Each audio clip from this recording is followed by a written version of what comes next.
Do you have continuity or association plan for your business? Has anyone shared the concept of sustainability with you? What about the need to protect the rights of minority shareholders? What are those ingredients germane to having effective meetings? For these and many more, tune into Corporate Governance Platform every Thursday on MITV, your darling station, on DSTV 255 and UHF 43 at 4:30 p.m. Corporate Governance Platform is your best medium for informative and educative strategies for the practice of the corporate governance profession. Institute of Chartered Secretaries and Administrators of Nigeria, ICSAN, the hub of governance professionals.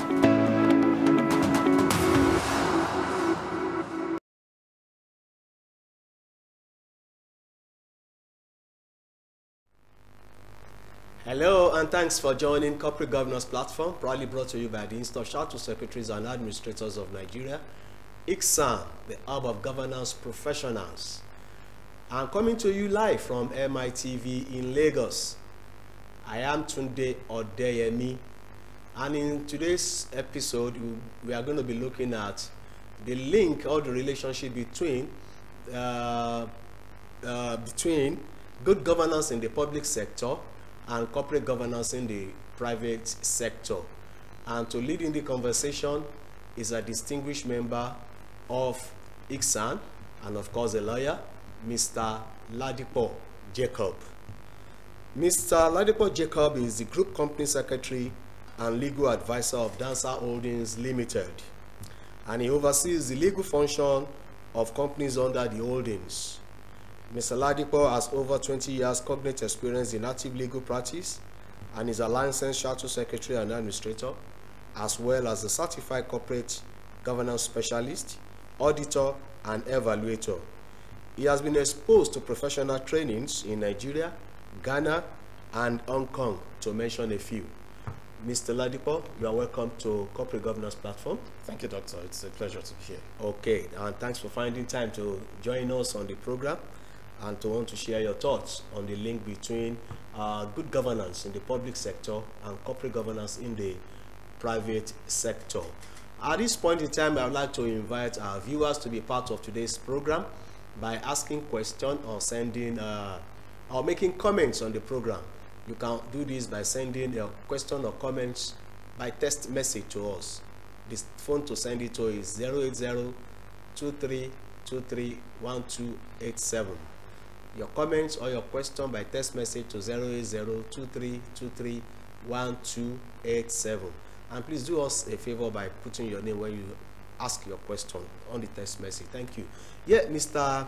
LADIPO, I want to look at good governance versus corporate governance. Good governance in the public sector, corporate governance in the private sector. But let us start this conversation by asking, what really does corporate governance connote? Yes, thank you very much. Now, the term corporate governance has gained a lot of prominence over the years with different definitions and objectives, but essentially with the same connotation or intention. And broadly, corporate governance connotes the system or framework of rules and standards by which companies are managed, controlled, and held accountable to principles such as integrity, accountability, transparency, ethical conduct, responsibility, and so on and so forth. Okay, that is corporate governance. That is corporate governance. Now, how would you then define good governance in the context of public administration? Okay, one can define good governance in the context of public administration as the good governance in the context of public administration can be defined as the process of measuring the manner of the conduct of public affairs, the management of public resources, and as well as the guarantee of the realization of human rights in a manner that is essentially free of abuse and corruption. So that's the manner in which one can define public governance in the context of corporate governance, in the context of public governance, administration. Okay, is there any link between good governance and corporate governance? Oh yes, there's a lot of link. you will find out essentially that all the principles in the, for instance, the Nigerian Code of Corporate Governance of 2018 that relates to companies, all those same principles are essentially required to have also good public governance. So that's one. And if you see also, whether public governance or corporate governance, they both have the same etymological roots in governance, which essentially refers to governing and how, and the action and function of governing. So yes, they are essentially related. Okay, some school of thought even believes that public governance and, good governance in the public sector and corporate governance are the same thing. I would have loved to ask this question if you can still expatiate more. How true is that statement?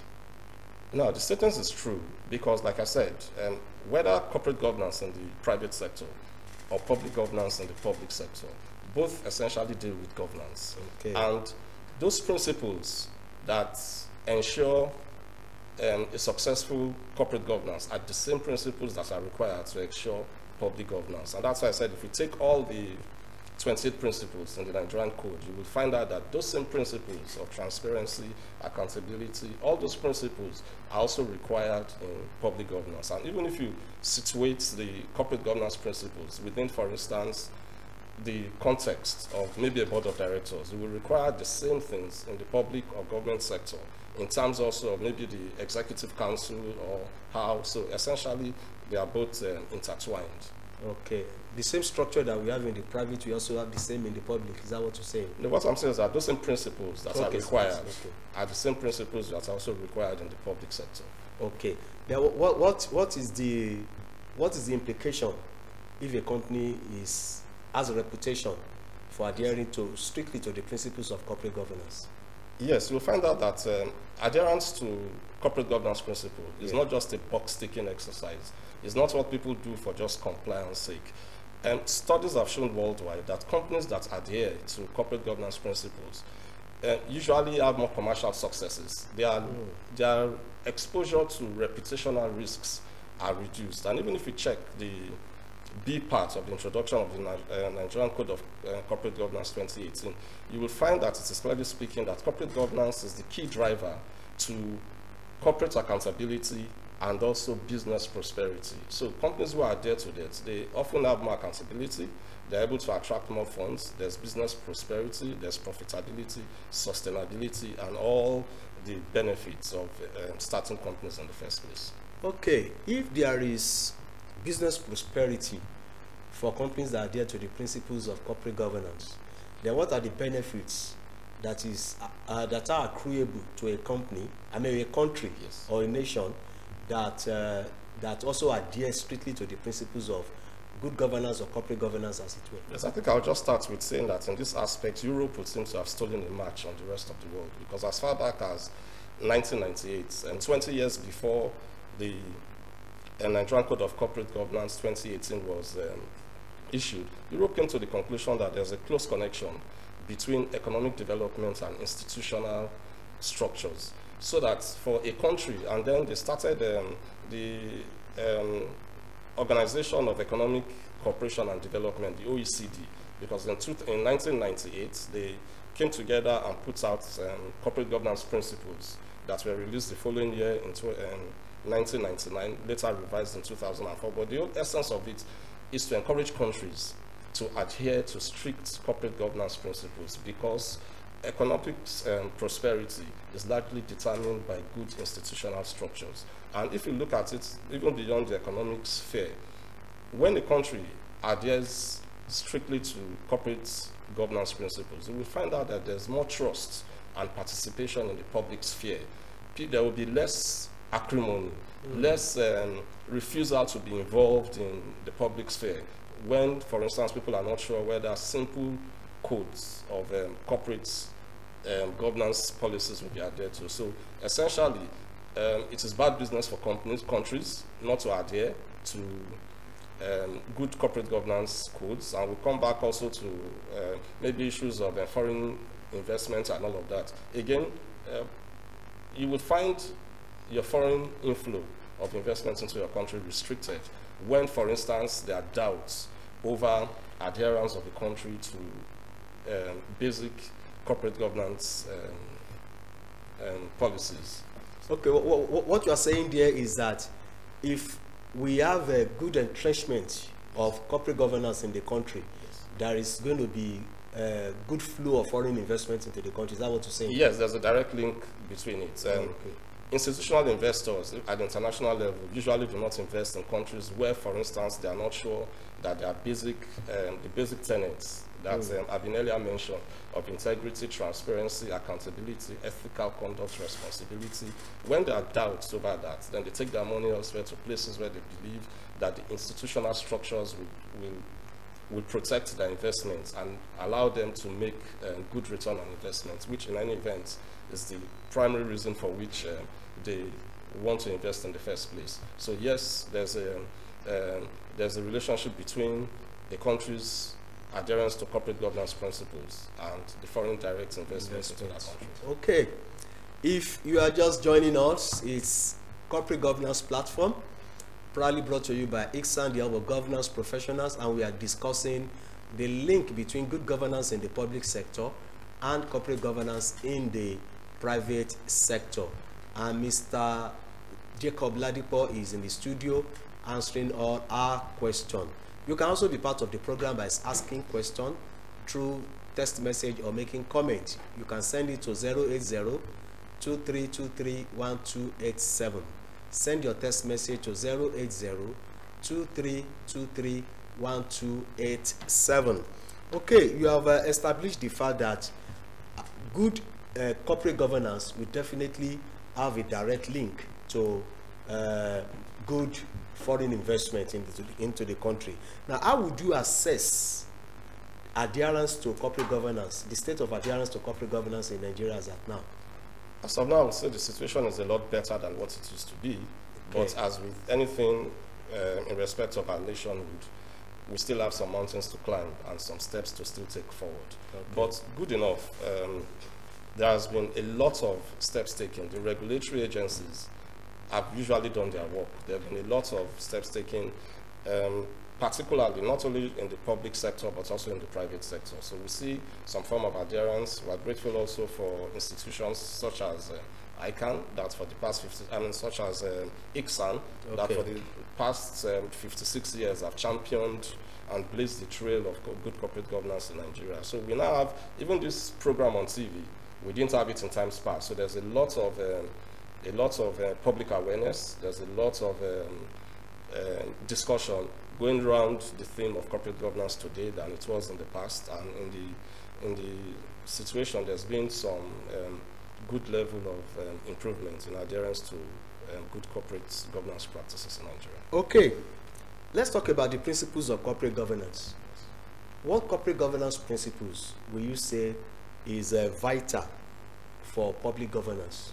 Okay, I'll still go back to the 5 I mentioned earlier, because like I said, there's a lot of objectives, principles, but I'll still go to principles such as integrity, such as accountability, transparency, responsibility, and good ethical conduct. But in all of this, I would permit me if I single out accountability. Okay. Now, accountability in the public sector, we've had the FCC doing a lot, and the ICPC and all the other governments, and then from time to time, we see in the papers, we see in the press of those who have held public offices and have made away illegally with some loot and been brought to justice. We see a lot of forfeiture orders to return houses, return monies. But I think that accountability should be looked at as something before the fact. We should not have an idea of accountability in Nigeria where people manage, whilst in public office, to make away with public resources, and then maybe subsequently we are not able to bring them to account. Now, that kind of accountability is not what we need. The accountability we need in our country, and the accountability that is envisaged by good corporate governance practices, is the one that prevents people from being able to take those kind of steps in the first place. So if there's proper accountability in the public sector, it should be such that it is difficult for people to go away with the kind of mind-boggling sums and properties. We hear an individual with God knows how many properties. We hear of people in, we don't need to mention names, with billions, and they are now returning them, but the real accountability we require in the public space is one that makes the holder of the public office, while still in public office, to be incapable of taking such steps that are inimical to the well-being of the people. And earlier in the program, I had also described good public governance in public administration as also something that has to do also with the management of public resources. Okay. I mentioned the conduct of public affairs, one, the management of public resources, two, and also the guarantee of the human rights of people, and all of this in a manner that is essentially free of abuse and corruption.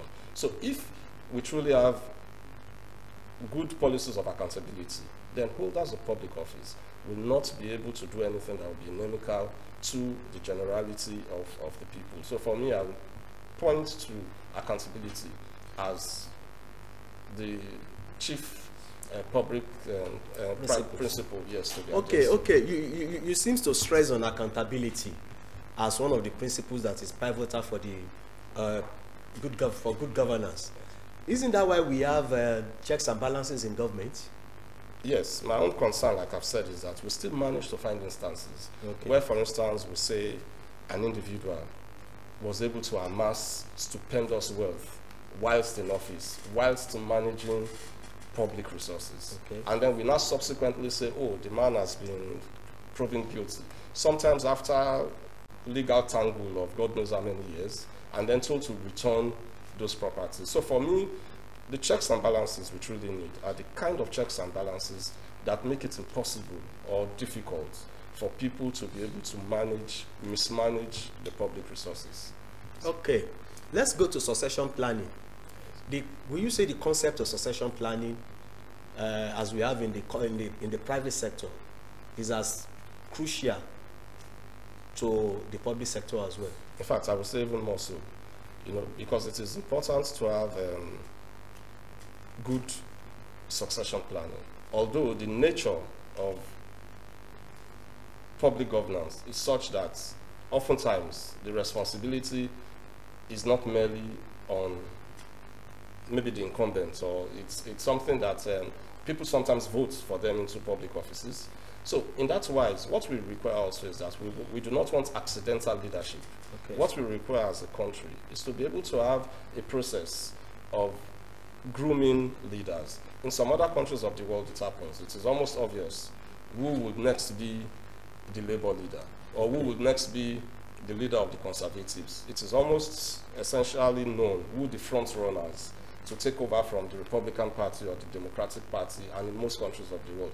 Now, it is unfortunately not so in Nigeria. Okay. In fact, our president has said that he already knows the person he would hand over to, and that maybe that's the idea of succession planning, but it's something known only to him. And we only hope that in our country that we're able to have some form of grooming of future leaders, some form of succession planning, so that we do not have accidental leaders. We want people who are truly ready, who have all it takes to be able to occupy the public space. So I would say that succession planning, even in the public space, is even more vital than it is in the private space. Because in any event, in our situation, those in the public space inevitably even influence to some extent what happens in the public space. They are the ones who, at the end of the day, they make the rules and regulations, and so they affect even the conduct of private business. So to that extent, I would say yes, just as succession planning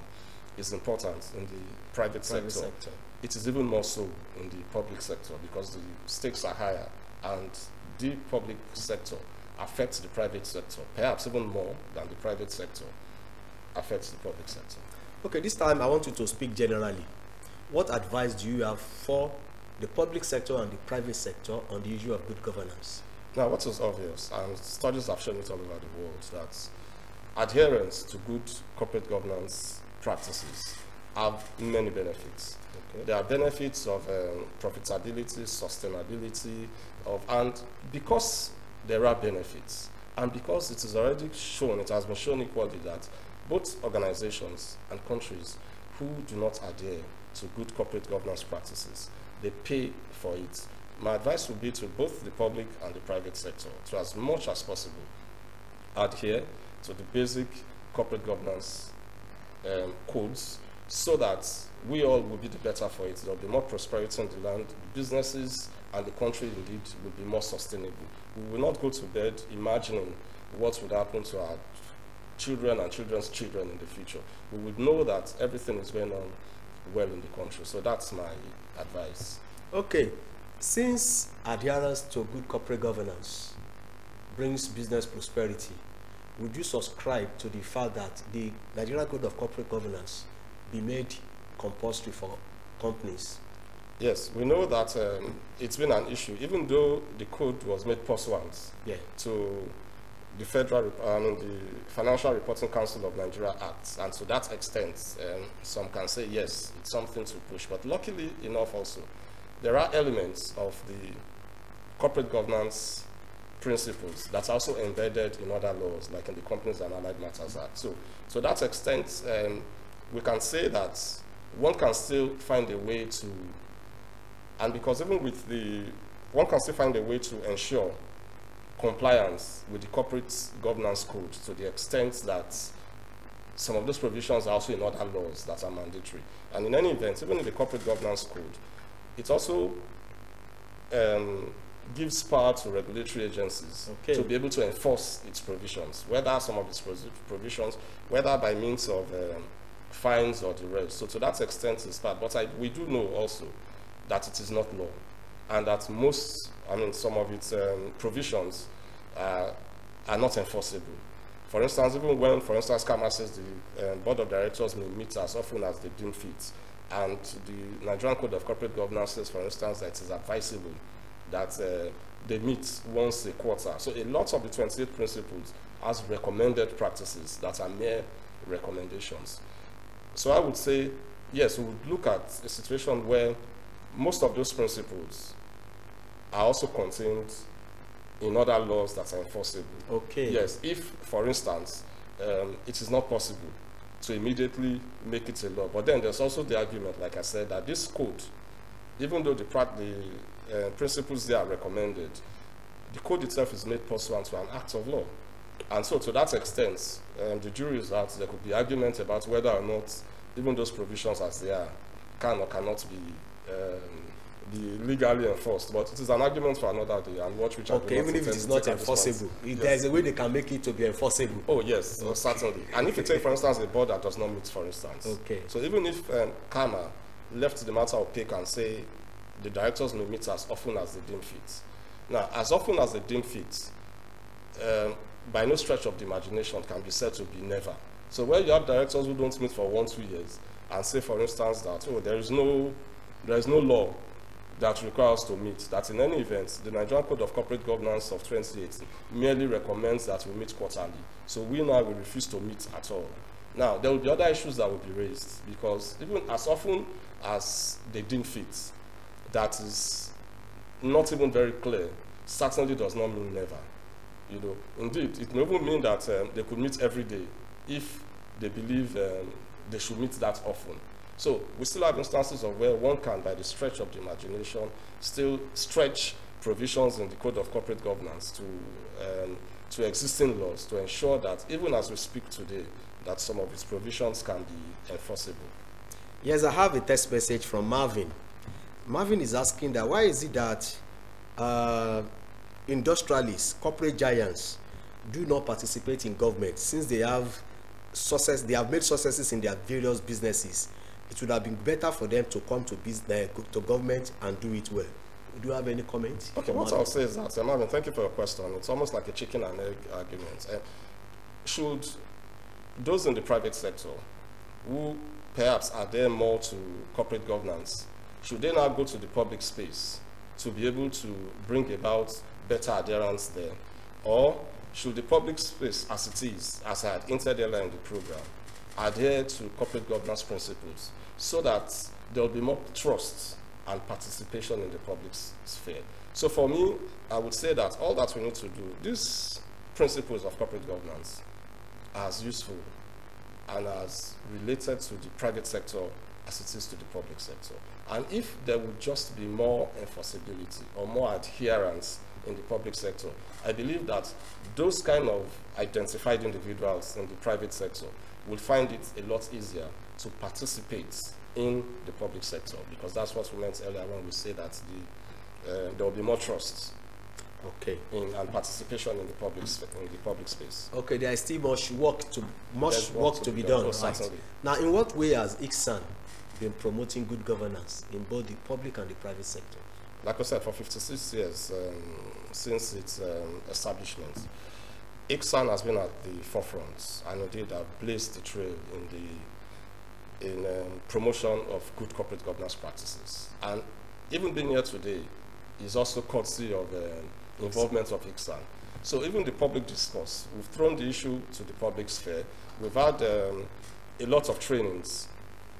We've had a lot of trainings by ICSAN. We've had a lot of treatises, books, and indeed even involvement, direct involvement with institutional stakeholders on the issue of corporate governance. Of course, I know it's a matter for which the institute itself will be in a better position to espouse, but I do know, even as a member, as a proud member of the association, that ICSAN has done a lot, and it's quite, without doubt, at the forefront of championing adherence to better good corporate governance practices in Nigeria.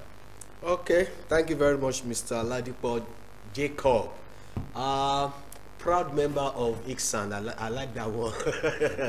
This is where we wrap it up on today's edition of Corporate Governance Platform. We'd like to invite you to join us next week, same station, same time. I remain your host, Tunde Odeyemi. Please continue to practice good governance and good corporate governance. Bye for now.